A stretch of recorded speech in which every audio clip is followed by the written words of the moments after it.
Hello and welcome students, welcome to our YouTube channel. आज की video में मैं आप लोगों को पढ़ाने वाली हूँ आर्टिकल राइटिंग।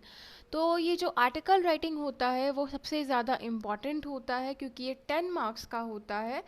और आज की वीडियो में मैं आप लोगों को बताने वाली हूँ कि आर्टिकल राइटिंग लिखते कैसे हैं, आर्टिकल राइटिंग क्या होता है, इसका फॉर्मेट क्या है, सब कुछ आपको एक्सप्लेन करूँगी आर्टिकल राइटिंग के बारे में। तो चलिए बिना टाइम को वेस्ट किए हुए इस वीडियो को हम स्टार्ट करते हैं। Let's get started. तो स्टूडेंट्स, आर्टिकल राइटिंग होता क्या है? What is an article? सबसे पहले आपके दिमाग में यही आएगा जब आप आर्टिकल राइटिंग सुनते होंगे। तो क्वेश्चन है व्हाट इज़ एन आर्टिकल। तो आर्टिकल ये होता है, इसका जवाब मैं आपको बताती हूँ। An article is a written work published in a print electronic medium. It may be for the purpose of propagating news, researching results, academic analysis, or debate. Generally, it is a piece of writing that is published in a newspaper or magazines. Clear है? तो magazine और newspaper में publish करने के लिए हम article writing लिखते हैं। क्लियर है? और हम लोग इसलिए इसको लिखते हैं, हमारा पर्पस मेनली ये होता है ताकि जो टॉपिक है उसके लिए हम डिबेट कर सकें। ठीक है, उस लिए हम लिखते हैं। क्लियर है? अब हमारे दिमाग में क्वेश्चन आता है कि तो फिर इसका करेक्ट फॉर्मेट क्या होता है आर्टिकल राइटिंग का। तो चलो वो मैं आपको बता देती हूँ। तो यहाँ क्वेश्चन है what is the correct format of writing an article. आपके दिमाग में ये क्वेश्चन आ रहा होगा, तो इसको मैं आपको जवाब देती हूँ। The format of an article consist of the following parts. पहला, हेडिंग। हेडिंग होता है, फिर सब बायलाइन होता है और फिर बॉडी होता है। क्या क्या होता है आर्टिकल राइटिंग में? आर्टिकल राइटिंग में हेडिंग होता है, बायलाइन होता है और बॉडी होता है। हेडलाइन, हेडिंग जो होता है जो हमारा, वो हमारा कैची होना चाहिए। कैची मतलब जो कि एकदम अट्रैक्टिव लगे। जैसे कि आप कोई भी सामान परचेज करते हो तो उस पर होता है ना कि जल्दी करें, देर ना हो जाए, वो ब्रैकेट में वो समथिंग कैची रहता है जो लोग एडवर्टाइजमेंट में बताते हैं। मैं भी आपको एडवर्टाइजमेंट राइटिंग बता दूंगी, लेकिन अभी आर्टिकल के बारे में बात करते हैं। तो वो हेडिंग जो होता है ना, वो आपको कैची होना चाहिए और वो 5 से 6 शब्दों में होना चाहिए, 5 से 6। ठीक है, और उसके बाद आप तक आता है बायलाइन। बायलाइन क्या हुआ? बायलाइन होता है name of a person who is writing the article. Clear है? बायलाइन मतलब जो इस पर्सन का नाम हम लिखेंगे जो कि आर्टिकल लिख रहा है। सच एज वहाँ पे लिखा रहेगा यू आर अरुण और आरती। ठीक है, you are advertising for this topic, तो आप लिखेंगे, अगर आप बॉय होंगे तो अरुण लिखेंगे, अगर आप गर्ल हैं तो फिर आरती लिखेंगे। क्लियर है? अगर नाम नहीं दिया हुआ है इन केस तो आपको अपना नाम लिखना है। जैसे कि आपका नाम गौरव है तो आप गौरव लिखेंगे, आपका नाम अपर्णा है तो आप अपना नाम अपर्णा क्लियर कर देंगे। क्लियर है? अब थर्ड में आता है हमारा बॉडी। बॉडी में क्या होता है? आर्टिकल में सबसे ज़्यादा इम्पॉर्टेंट बॉडी ही होता है जो कि 3 से 4 पैराग्राफ में डिवाइडेड होता है। क्लियर है? कितने पार्ट में डिवाइडेड होता है? 3 से 4 पार्ट में डिवाइडेड होता है। पहला पैराग्राफ, पहले पैराग्राफ में हम क्या लिखेंगे? पहला पैराग्राफ में हम खुद को इंट्रोड्यूस करेंगे, शॉर्ट टॉपिक से ही हम खुद को इंट्रोड्यूस करेंगे और फिर ब्रीफली, मतलब हम लोग ध्यान से पूरा क्लियरली बताएंगे इस आर्टिकल को लिखने का हमारा मोटिव क्या है, और जो रीडर जो है उसका पढ़ने में हम लोग इंटरेस्ट लगाने के लिए कुछ इंटरेस्टिंग सा कोटेशन दे देंगे। फिर आप कुछ अच्छा अच्छा शब्द लिख सकते हो जो कि दूसरे को अट्रैक्ट करें। ठीक है? पैराग्राफ नंबर 2 और 3, पैराग्राफ नंबर 2 और 3 में आता है now this part can be written in either 1 और 2 paragraph complete analysis of subject matter in question. ठीक है, इसमें आपको एडवांटेज लिखना है, डिसएडवांटेज लिखना है, करंट सिनेरियो लिखना है। मतलब जो क्वेश्चन में जो होता है ना कि अगर आपको लिखना है कि जैसे कि पेड़ लगाने के फ़ायदे, तो आप पेड़ लगाने के फ़ायदे में एडवांटेज लिख देंगे, डिसएडवांटेज लिख देंगे, अभी का सिनेरियो क्या है उसके बारे में लिखेंगे। क्लियर है? अब आता है हमारा पैराग्राफ नंबर 3 एंड 4। तो चलिए पैराग्राफ नंबर 3 एंड 4 मैं आपको बताती हूँ।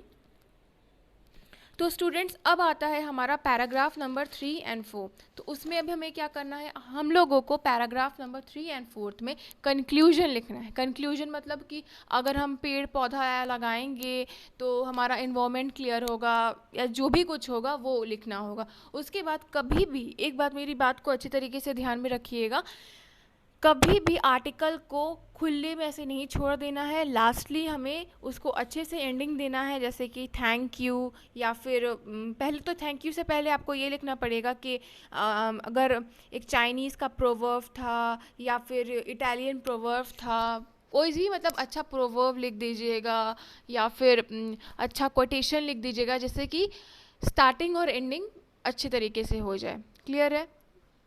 अब हम देखते हैं फॉर्मेट ऑफ एन आर्टिकल। ठीक है, तो फॉर्मेट ऑफ एन आर्टिकल होता है, मैं आपको बताती हूँ।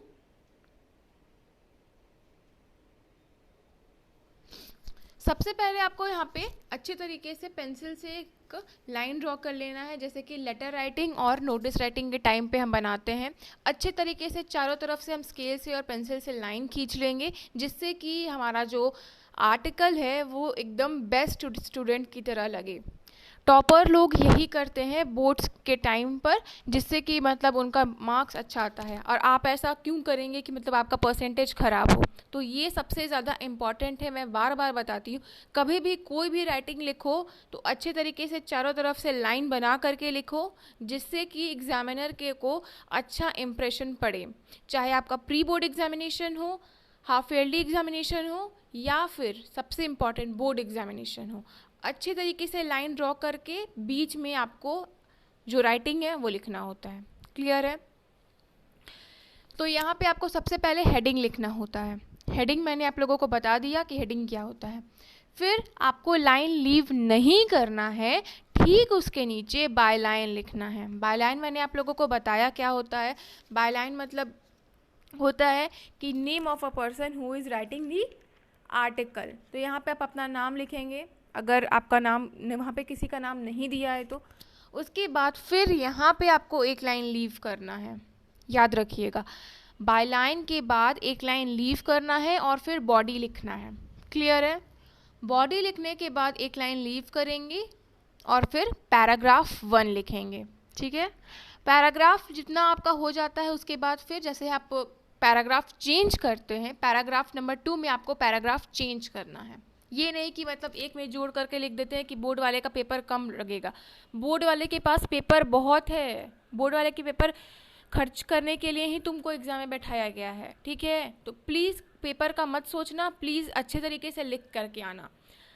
बॉडी लिख दिया, पैराग्राफ 1 हो गया। पैराग्राफ 1 के बाद एक लाइन लीव करेंगे, पैराग्राफ नंबर 2 लिखेंगे। फिर पैराग्राफ नंबर 2 के बाद लाइन लीव करेंगे, कंप्लीट हो जाने के बाद सेंटेंस वहाँ का। उसके बाद फिर पैराग्राफ नंबर 3 स्टार्ट होता है। पैराग्राफ नंबर 3 कंप्लीट हो गया, उसके बाद लास्ट में थैंक यू लिख देंगे। अगर लिखने का होता है, कभी कभी होता है, कभी कभी सिनेरियो बनता है, कभी कभी नहीं बनता, लेकिन थैंक यू लिख देंगे। क्लियर है? अब मैं आप लोगों को बताने वाली हूँ कि मार्क्स डिस्ट्रीब्यूशन आर्टिकल राइटिंग में किस तरीके से होता है। ठीक है, तो चलिए मैं आपको बताती हूँ कि मार्क्स डिस्ट्रीब्यूशन किस तरीके से होता है। तो स्टूडेंट्स, अब मैं आपको बताने वाली हूँ कि मार्क्स डिस्ट्रीब्यूशन कैसे होता है आर्टिकल राइटिंग में। तो सबसे पहले फॉर्मेट होता है। फॉर्मेट होता है जिसपे कि हेडिंग और राइटर्स नेम होता है, उस पर आपको 1 नंबर मिलता है, 1 मार्क्स। क्लियर है? Number 2 content. जो कंटेंट आप अच्छे तरीके से लिखते हो उसके लिए आपको 4 नंबर मिलता है, 4 मार्क्स। फिर आता है एक्सप्रेशन का बात। एक्सप्रेशन में आपको मिलता है 5 मार्क्स। कैसे? ये एक्सप्रेशन 2 पार्ट में डिवाइडेड है, मैं आपको बताती हूँ। एक्सप्रेशन में आपको मिलता है 5 मार्क्स। कैसे? ग्रामेटिकल एक्यूरेसी, एप्रोप्रिएट वर्ड और स्पेलिंग्स के लिए आपको मिलते हैं 2.5 number, 2.5 number marks. Coherence and relevant of ideas and style के लिए आपको मिलते हैं 2.5 मार्क्स, 2.5 नंबर। तो ये हो गए 5 नंबर एक्सप्रेशन के। अब बताओ कि 10 नंबर कौन छोड़ेगा? ये टोटल जो मार्क्स है फॉर्मेट, कंटेंट, एक्सप्रेशन को ऐड करके 10 मार्क्स आता है। अब देख भी सकते हैं, फॉर्मेट के लिए 1 मार्क्स मिलते हैं, कंटेंट के लिए 4, एक्सप्रेशन के लिए 5। 10 नंबर का ये आता है आर्टिकल राइटिंग। गलती से भी छोड़ना मत और अच्छे तरीके से लिख करके आना, जैसे कि मैं आपको बता रही हूँ। ठीक है, तो टोटल आपके हो गए यहाँ पे 10 मार्क्स। ठीक है, अब आपको मैं बताती हूँ कि कुछ क्वेश्चन हमने सॉल्व किया है। अब मैं आपको बताती हूँ कि आपको किस तरीके से एग्जामिनेशन में लिख के आना है। ठीक है, let's solve some of the questions. यहाँ पे क्वेश्चन है, grow more trees to reduce pollution, write an article in 150 to 200 words on topic given above your school magazine. आपके स्कूल के लिए एक मैगजीन आपको लिखना है जिसमें कि grow your trees to reduce pollution आपका टॉपिक है, आपको इसके ऊपर आर्टिकल लिखना है। तो चलिए मैं इसको बताती हूँ कि आपको कैसे लिखना है। तो स्टूडेंट्स, जैसा कि मैं आप लोगों को बता रही हूँ, प्लीज़ उसी तरीके से लिख के आना, ये सबसे ज़्यादा इंपॉर्टेंट है। मैंने क्वेश्चन आप लोग के लिए सॉल्व किया ताकि आपको बेस्ट तरीके से मैं आपको बता सकूँ कि आर्टिकल राइटिंग कैसे लिखते हैं। तो चलिए बता दूँ। सबसे पहले तो मैंने यहाँ पे लाइन ड्रॉ किया है, आप देख सकते हैं बिल्कुल अच्छे तरीके से चारों तरफ से। उसके बाद आपको यहाँ से स्टार्ट करना है, ठीक है। यहाँ पे आप देख सकते हैं मैंने लिखा है grow more trees to reduce pollution, ठीक है। अगर आपको ट्राई करना है कि जो फर्स्ट वाला जो लाइन है उसी में ये जो वर्ड है वो अट जाए। अगर नहीं अटता है तो आप सेकंड वाले वो जो पैराग्राफ है वो आप यूज़ कर सकते हो, सेकंड वाली लाइन को भी यूज़ कर सकते हो। उसके बाद आपको अपना नाम लिखना है, मैंने पहले जैसे बताया था। अगर आपको नाम नहीं दिया हुआ है, रीता, सीता जो भी है, तो आप अपना नाम लिखेंगे जो कि आपका नाम है। क्लियर है? मेरा नाम अनुष्का है, मैंने यहाँ पे अपना नाम लिखा है अनुष्का। उसके बाद आपको एक लाइन लीव करनी है, उसके बाद आपको स्टार्ट करना है। सबसे ज़्यादा इम्पॉर्टेंट मैंने क्या बताया था, आपको स्टार्ट करना है कोटेशन से, जिससे कि जो रीडर है उसको अट्रैक्शन हो और वो इसको रीड करने में इंटरेस्ट रखे। क्लियर है? तो यहाँ मैंने स्टार्ट करा है, trees are the poems the earth writes upon the sky. ठीक है, ये कोटेशन है जो कि कैची लग रहा है थोड़ा, आप देख सकते हैं। उसके बाद यहाँ पे मैंने लिखा है trees are plants, trees and plants are the poems of the earth. Trees and plants are one of the main reason why mankind came into existence. कि mankind existed इसीलिए हुआ क्योंकि पेड़ पौधे हैं, ठीक है। The importance of planting trees has been emphasized time and again. This is because of numerous benefits they offer. ठीक है, मैंने ज़्यादा कुछ बढ़ा चढ़ा के नहीं लिखा है, जो प्रैक्टिकल बात है वही आपको लिखना है। और इसमें कोई अब्यूजिव वर्ड, कोई मतलब जिगजैग वाली बात आपको नहीं लिखनी है, घुमा फिरा के आपको बात नहीं लिखना है, टू द पॉइंट लिखना है और क्लियर लिखना है, ठीक है। यहाँ पे मेरा एक पैराग्राफ कंप्लीट होता है, ठीक है। उसके बाद फिर देख सकते हो मैंने यहाँ पे एक लाइन लीव करा है, फिर मैं यहाँ से स्टार्ट की हूँ। वैसे ही आपको यहाँ से स्टार्ट करना है, एक लाइन लीव करना है अच्छे तरीके से। उसके बाद फिर ये मेरा पैरा नंबर 2 हो गया। पैरा नंबर 2 में मैंने क्या लिखा है, they make the world better place to live in, they exhale oxygen and inhale carbon dioxide to maintain ecological balance in our environment, they also absorb all the harmful gases and gives us fresh air to breathe. ये मेरा para number 2 था। Para number 2 में मैंने लिखा है they make the world a better place. पेड़ पौधे जो होते हैं ये दुनिया को सबसे अच्छा जगह बनाते हैं रहने के लिए। वो पेड़ पौधे जो होते हैं वो ऑक्सीजन छोड़ते हैं और कार्बन डाइऑक्साइड लेते हैं। जैसे हमारे आप पढ़े होंगे बायो में कि हम ह्यूमन बींग्स जो है वो ऑक्सीजन लेते हैं और कार्बन डाइऑक्साइड एक्सहेल करते हैं। लाइक वही चीज़ हम लोगों को लिख देना है जितना हम लोगों को इन्फॉर्मेशन है।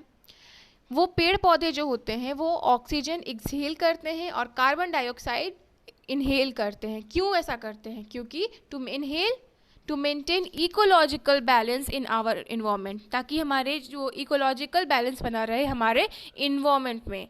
दे also absorb all the harmful gases and gives us fresh air to breathe. ये हम जो भी जितना भी हार्मफुल गैसेस होता है उन सभी को एब्जॉर्ब कर लेते हैं और हमें ताज़ी हवा, फ्रेश एयर प्रदान करते हैं सांस लेने के लिए। क्लियर है? इतना लिखना है हम लोगों को और समझ के लिखना है, ठीक है। तीसरा पैराग्राफ मेरा अब स्टार्ट होने वाला है। तो तीसरे पैराग्राफ को स्टार्ट करने से पहले मैंने अच्छे तरीके से लाइन लीव कर दिया है और फिर मैंने लिखा है trees build a sheet to protect us from the harmful ultraviolet rays. Not only this, they serve as a habitat for birds and various species of animals. This is not it, trees helps us in controlling water pollution and soil erosion.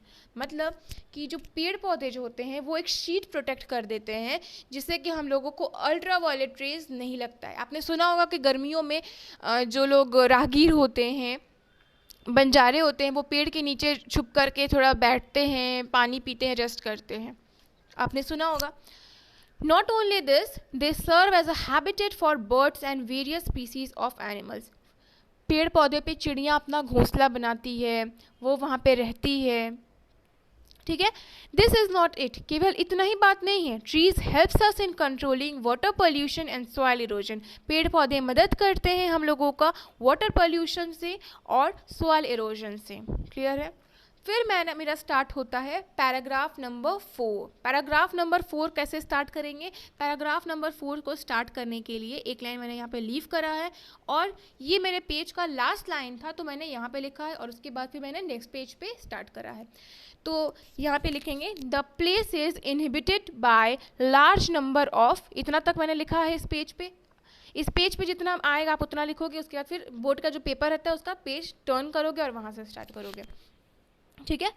तो यहाँ पे मैंने लिखा है the place is inhibited by large number of. फिर मैं आती हूँ इस नेक्स्ट पेज पे और उसके बाद फिर अच्छी तरीके से इधर भी लाइन खींच दिया है. फिर मैंने लिखा है उस पेज में था the place is inhibited by large number of trees and quite cooler compare to the concrete jungles that can not be without air conditioner. मतलब कि जो प्लेसेस रहते हैं ट्रीज़ के, जंगल्स वगैरह, वो सब ज़्यादा ठंडे होते हैं जैसे कि कंपेयर टू एयर कंडीशनर. जितना आपको एसी में बैठ करके ठंडा नहीं लगेगा उतना अगर आप जंगल में बैठोगे तो उतना आपको टगे लगेगा क्योंकि वहाँ पे पेड़ पौधे होते हैं. आप एक बार जू में जा करके अपने जो भी सिटी है वहाँ पे जाके देखो और अपने घर का जो एसी है वहाँ पे जाके देखो कहाँ पे आपको सबसे ज़्यादा अच्छा फील होता है. ठीक है. फिर मैंने यहाँ पे स्टार्ट किया है unfortunately urbanization is leading to the clearing of forests and parks despite numerous benefits they offer. मतलब कि अर्बनाइजेशन जो होता है उसके कारण जो फॉरेस्ट होते हैं और पार्क्स जो होते हैं उन लोगों के कारण हम लोगों को बेनिफिट मिलता है. People come here for morning walks, evening strolls, yoga session and laughter therapy. These also serve as a safe place for kids to play and socialize. The only way to left to preserve them and reap these benefits is by growing them at a faster rate. मतलब कुछ लोग जो होते हैं morning walk के लिए जाते हैं, फिर पार्क वगैरह में, फिर इवनिंग में जाते हैं, बच्चे खेलने के लिए जाते हैं, योगा के लिए जाते हैं, लाफ्टर थेरेपी के लिए जाते हैं, बच्चे लोग खेलने के लिए जाते हैं, गैदरिंग्स में जाते हैं, सोशलाइज करने के लिए लोग जाते हैं. तो इस तरीके से पेड़ जो होता है उसका बहुत ही ज़्यादा बेनिफिट होता है और तुरंत ही वो ग्रो करने लगता है. ठीक है. फिर मेरा यहाँ पे पैराग्राफ यहाँ पे ख़त्म होता है. आप देख सकते हो फास्टर रेट के बाद मैंने फुल स्टॉप डाला है और यहाँ पे मेरा पैराग्राफ ख़त्म होता है. तो मैंने आप लोगों को बताया था कि हमें जो उसका एंडिंग होता है, कंक्लूजन, वो बहुत ही अट्रैक्टिव तरीके से करना है, कैची तरीके से. तो यहाँ पे मैंने लिखा है As a Chinese proverb states, the best time to plant a tree was 20 years ago. The second best time is now. ये मैंने इन्वर्टेड कॉमा में लिखा है और फिर यहाँ पे फुल स्टॉप डाला है, आप देख सकते हैं. The second best time is now के बाद मैंने फुल स्टॉप डाला है और इन्वर्टेड कॉमा डाला है. फिर लिखा है so do your bit and make this place more beautiful. ज़्यादा मैंने इसमें कुछ बढ़ा चढ़ा के नहीं लिखा है और उसके बाद फिर मैंने एक लाइन यहाँ पे लीव किया है और सीधा थैंक यू बोला है और उसके बाद फिर लाइन को अच्छे तरीके से क्लोज कर दिया है लाइन्स पेंसिल और स्केल से, आप देख सकते हैं. तो दोस्तों उम्मीद करती हूँ कि आपको ये वीडियो पसंद आया होगा. अगर आपको ये वीडियो पसंद आया है तो हमारे चैनल को सब्सक्राइब ज़रूर करिएगा, साथ ही बेल नोटिफिकेशन को ऑन कर दीजिएगा और इस वीडियो को प्लीज़ अपने दोस्तों के साथ ज़्यादा से ज़्यादा शेयर करो क्योंकि बोर्ड्स एग्जामिनेशन अब आने वाला है और इंग्लिश में आप लोग बहुत ही अच्छे तरीके से प्रिपरेशन करके जाना. मैं नेक्स्ट वीडियो में आप लोगों को बताने वाली हूँ इंग्लिश से रिलेटेड और भी चीज़. तो प्लीज़ हमारे चैनल को सब्सक्राइब ज़रूर कर दीजिएगा, साथ ही बेल नोटिफिकेशन ऑन कर दीजिएगा। और अगर आपको इसमें कुछ भी डाउट अगर हो रहा है आर्टिकल राइटिंग के रिगार्डिंग, तो प्लीज़ आप मुझसे कमेंट सेक्शन में क्वेरी कर सकते हैं। मैं आपकी डाउट्स को सॉल्व करने की पूरी कोशिश करूँगी। इसी के साथ दोस्तों, जय हिंद, वंदे मातरम। मैं मिलती हूँ आपसे अगली वीडियो में।